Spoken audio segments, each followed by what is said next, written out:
Lots of people consider the outdoors as a free space that's open to everyone, but for a lot of people it really doesn't feel that way.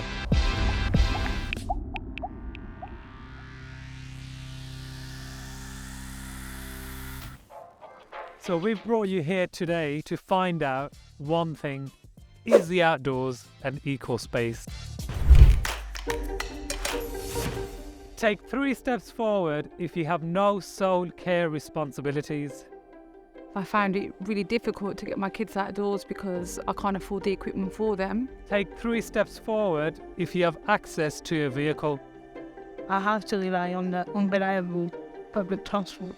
Take 3 steps forward if you've never had a disability or a long-standing health problem.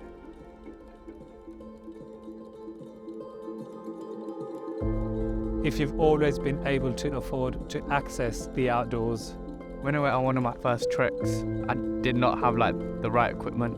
The sole carer of 4 children, I found it really difficult to get my kids outdoors because I can't afford the equipment for them. My aunties and uncles, they split and bought, I don't know how much it cost, but it's Gore-Tex, I'm guessing it's quite expensive. They split and bought it for me as a gift. If getting outdoors has always been part of your family or community life. Yes, I know it's reason my parents. I've had to have other people influence me to go out and things like that. My mom, she's really into the countryside and everything, so she always took us out. If you don't have that connection, if you don't have someone who show you out there or take you, how are you going to find out about it? Take 3 steps forward if you've never struggled from a mental health condition.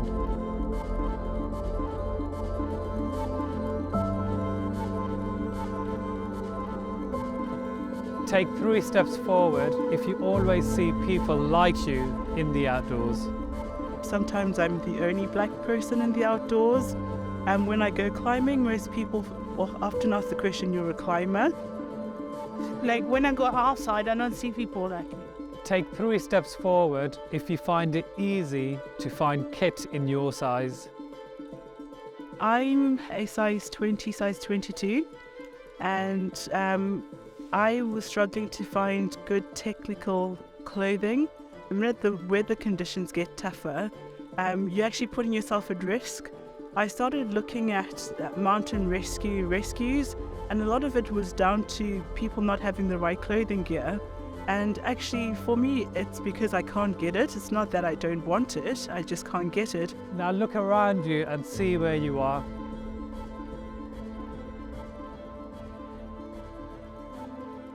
We've all got the same hill to climb, but we don't all have the same start line.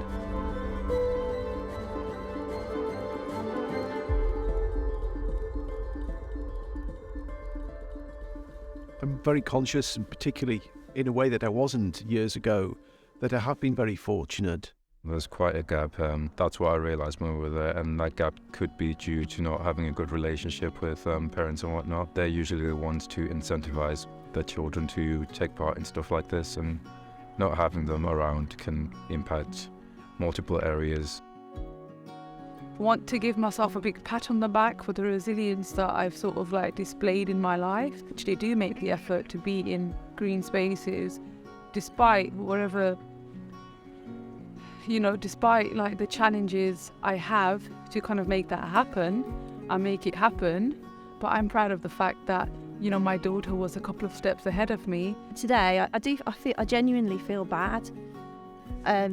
I think we're all happy to kind of operate in our own little world, aren't we? And we just I'm going to go out for a walk, and you don't really take the time to think about the fact that actually there are others that would possibly like to do this and they just can't. Yeah, absolutely, access is not available for everybody, not in the way it should be.